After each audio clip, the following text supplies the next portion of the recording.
अस्सलाम वालेकुम जी, कैसे हैं आप सब। आई होप कि आप सब ठीक होंगे। तो आज आपकी बहन आपके लिए बहुत ही ज़बरदस्त मज़ेदार से मीठे की रेसिपी लेकर आई हूँ।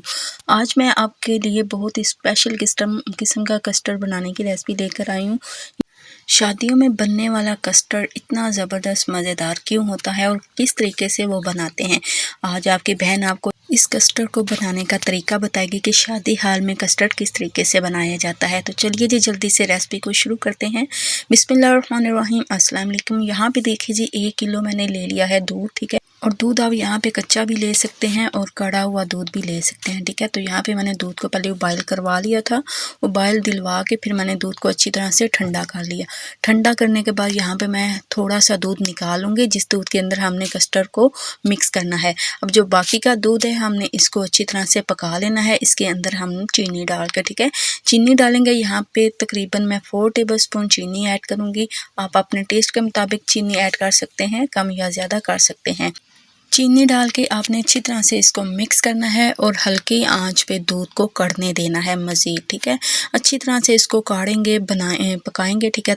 सो जब तक हमारा दूध उबाइल होता है तब तक के लिए हम कस्टर्ड को रेडी करते हैं, ठीक है। कस्टर्ड को मिक्स करते हैं। अच्छा जी, यहाँ पे जो मैंने चीज़ें ले ली हैं, यहाँ पे मैंने कस्टर्ड ले लिया है, ठीक है। मैंगो फ्लेवर का लिया है, आप किसी भी फ्लेवर का ले सकते हैं। साथ ही इसके साथ मैंने बिस्किट ले लिया है, सुपर बिस्किट। आप चाहें तो कोई भी किसी भी किस्म के बिस्किट ले सकते हैं।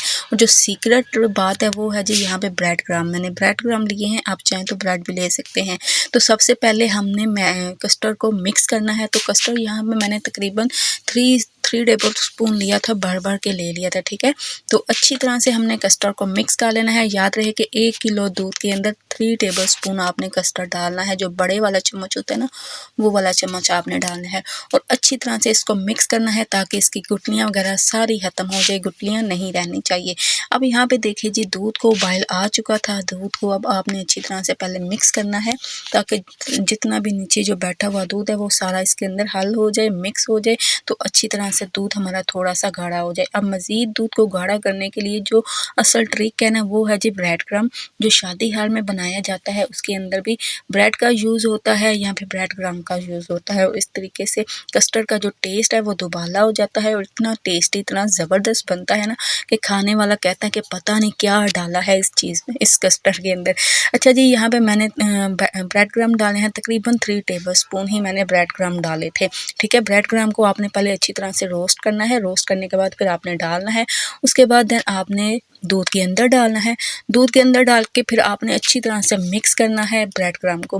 ब्रेड क्रम्ब कभी गुठलियाँ वगैरह ना रहनी चाहिए, क्योंकि जब कस्टर्ड बने तो बहुत ही स्मूथ सा बने, ठीक है। उसके बाद यहाँ पे देखिए जी मैं अब इसके अंदर ऐड कर रही हूँ कस्टर्ड। अच्छा, कस्टर्ड जो हमने मिक्स किया ना दूध के अंदर, आपने एकदम से नहीं डालना, थोड़ा थोड़ा करके डालना है और आस्ता आस्ता से डालेंगे ताकि कस्टर्ड की भी गुठलियाँ ना बने। अगर आप एकदम से कस्टर्ड डाल देंगी तो वो क्या होगा कि जो कस्टर्ड है वो अंदर गुठलियाँ नमा बन जाएगी और बिल्कुल टेस्ट फिर नहीं आएगा और बिल्कुल शादी वाले हाल में जो बनता है ना वो कस्टर्ड नहीं बनेगा।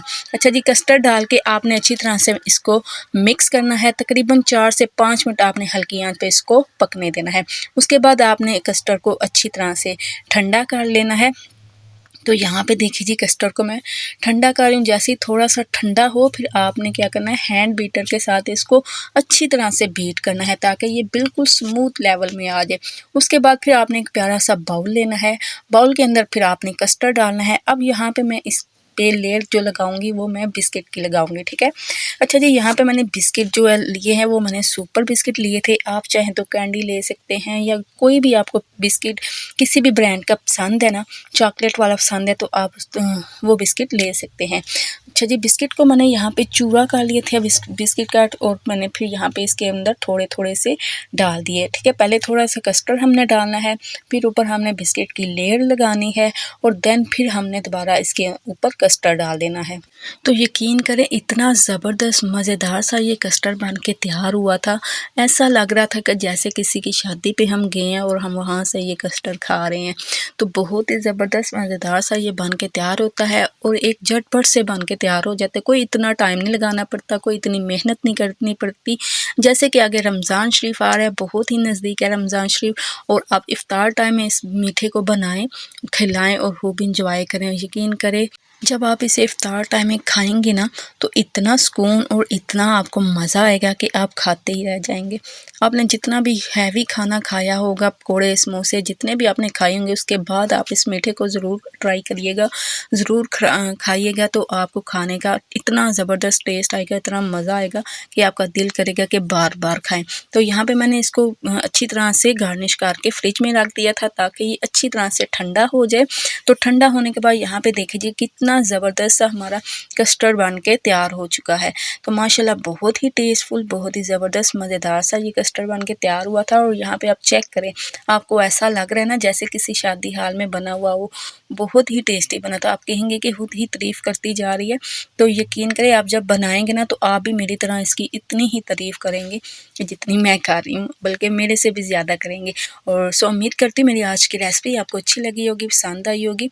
अगर आपको मेरी आज की रेसिपी अच्छी लगे, पसंद है, तो ज़रूर वीडियो को लाइक और शेयर कीजिएगा और ये ज़बरदस्त मज़ेदार कस्टर्ड ज़रूर बनाइएगा और बना के मुझे अपना फीडबैक भी ज़रूर दीजिएगा।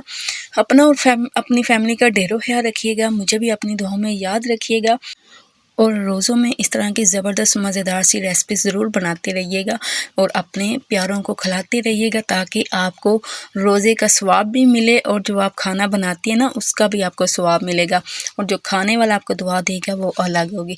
सो आपसे इजाज़त चाहूँगी, मिलेंगे फिर किसी नई रेसिपी के साथ किसी नई वीडियो में। तब तक के लिए अल्लाह हाफिज़।